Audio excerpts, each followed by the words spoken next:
Yahoo! Yo-Kai Watch Puni Puni. Puni players, Robbett here. Welcome to Robbett Watch the Puni Report number 16, Whismellowman Score Attack. This week the tribe restrictions are Brave, Tough, Slippery, and Enma, so we've got a ton to cover. Not only can we use Slurpin this week, but we have a huge choice of attackers. From Brave we've got Last Shogunyan, from Tough we've got Daikokuten and Robbett. From Slippery we have 8-Head Whisper, and from Enma we have both Sun God Enma and King Enma. The top of the leaderboard is currently at 170 million. With so much to do, let's just get into it. We're going to do a few recon runs to see who the best attacker in combination will be. First up is Last Shogunyan, and I've paired him with Blazion Awoken and Onigumo from Brave. Additionally, I have Platinum Oni as the additional booster, and of course Slurpin. Even without tribe bonus, Platinum Oni is the best booster, but he also gets 5% additionally against Whismellowman.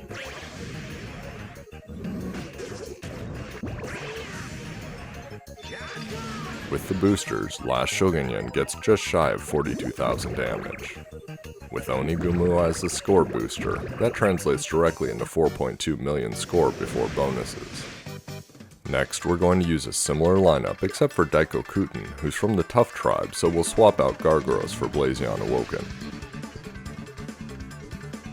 I might actually be missing out on a few percentage points of damage by doing that, but it should be roughly equal and hopefully the tribe unity will pay off.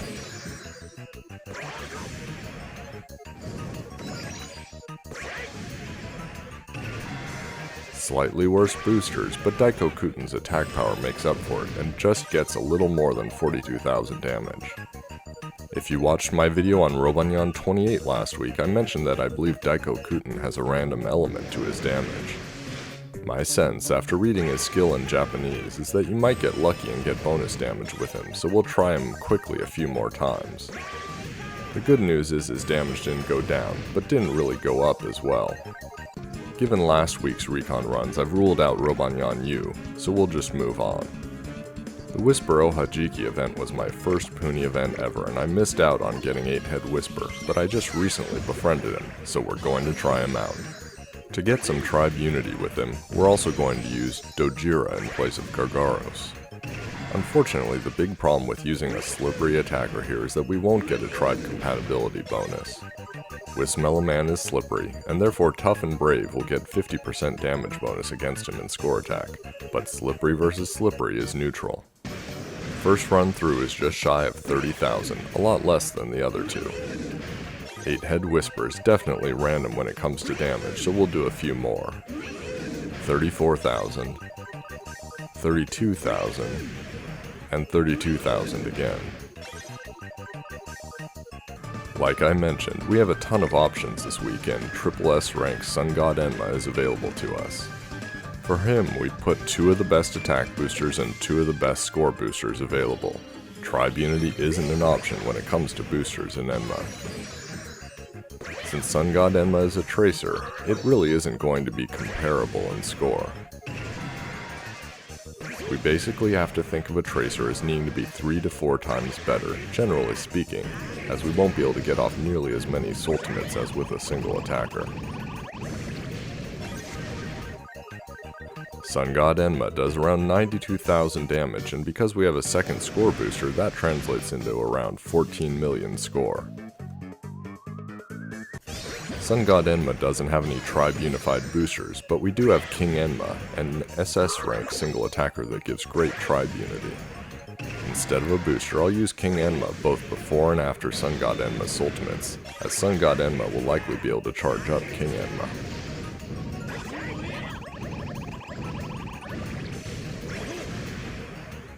That pattern gives 166,000 damage or 18.1 million score before bonuses.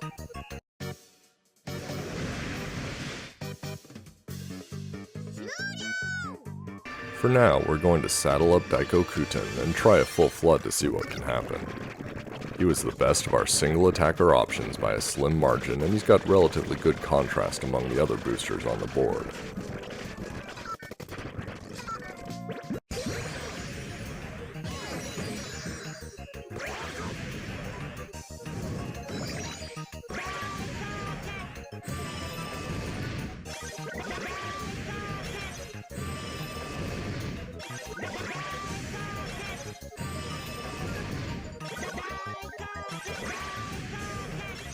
I managed to get 4 of his ultimates off, and then I'm left with too many Slurpin at the bottom of the board. Daikokuten is off the screen.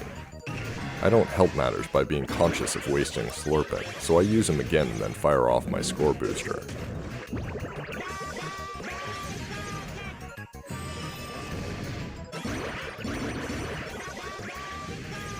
I get off 3 more ultimates, but Fever ends prematurely after I wasted those fractions of a second.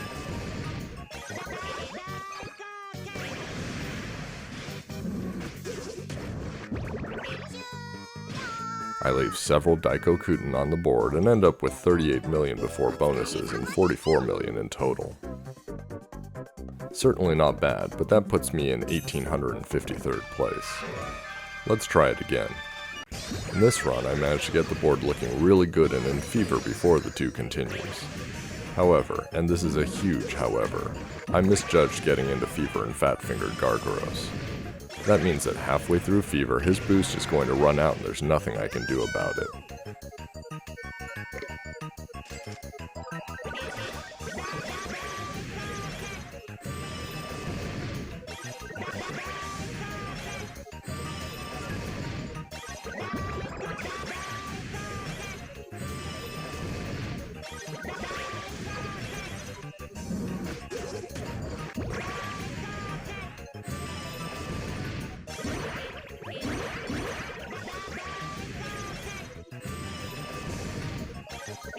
I unleash 8 Daikokuten's ultimates in Fever.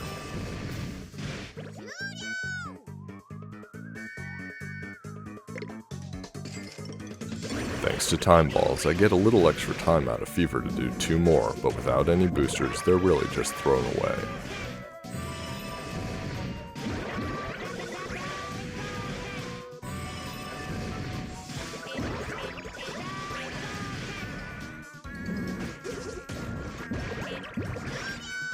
It ends up being 33.8 million before bonuses and just shy of 39 million after bonuses.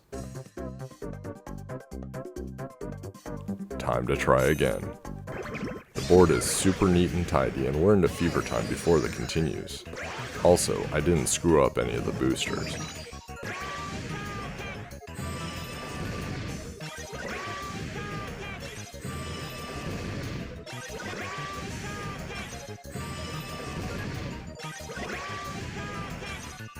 I fire off 4 Daikokuten's ultimates super quickly before lighting up Onigumo to let the board settle a tiny bit.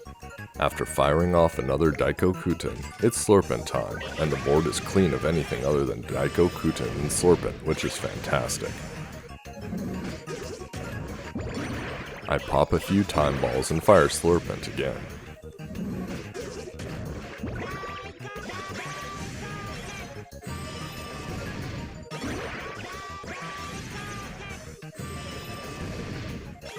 In retrospect, that probably cost me, but in the end I get off 9 ultimates before Fever ends and another 2 after.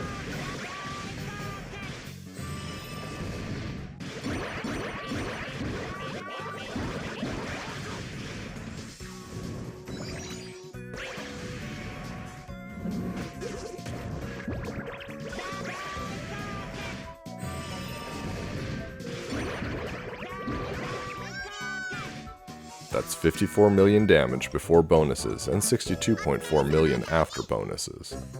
Those top players are actually getting in 2 Fevers and full floods, something I'm not yet capable of. This score takes me up to 906th place, which is fairly decent.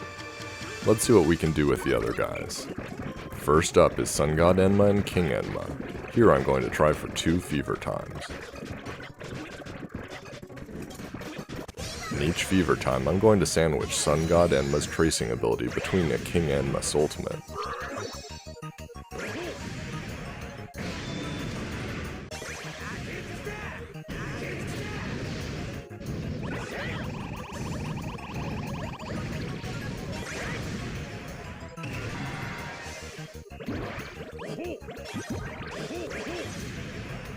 It's around 180,000 damage during the first Fever, and now it's time to quickly get into another Fever.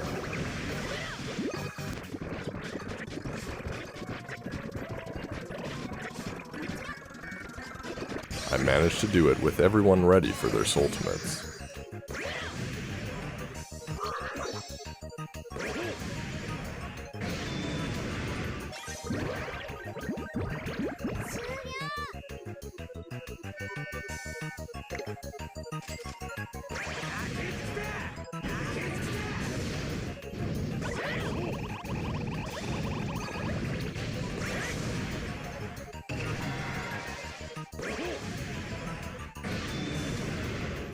It's another 180,000 damage. Certainly a lot easier than striving for the perfect flood, but it's only 40 million before bonuses and 46.6 million after bonuses. To finish things off, we're going back to the original American legend, the yokai that started the craze of insanely powerful single attackers in Puni, Last Shogunyan. Since his damage during our recon runs was just a little under Daikokuten's, I don't expect great things. It will come down to flooding again.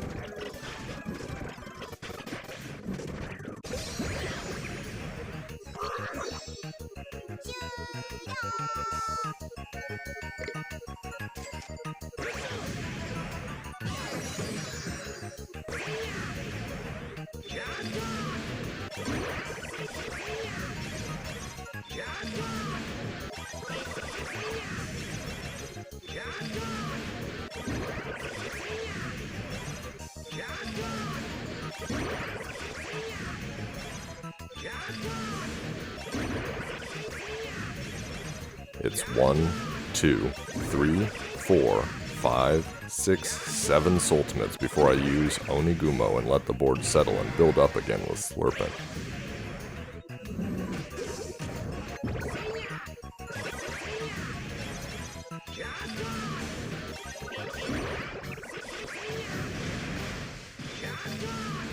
Again, in retrospect, probably should have cleared Last Shogunyans I already had, as I only get off one more before Fever ends. With Time Balls, there's additional craziness afterwards, a lot of it, since I got into Fever fairly early.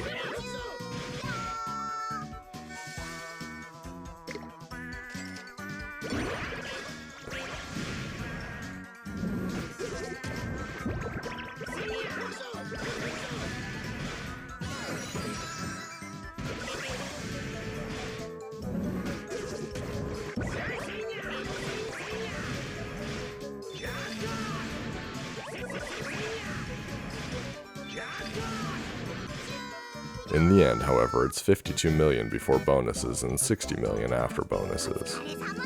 I can definitely do better with either Daikokuten or Last Shogunyan, but it's going to take a lot of runs. For now, I hope you enjoyed the video. Subscribe to me on YouTube and Twitter for the latest Puni Puni and Wibble Wobble information. Good luck with the gacha.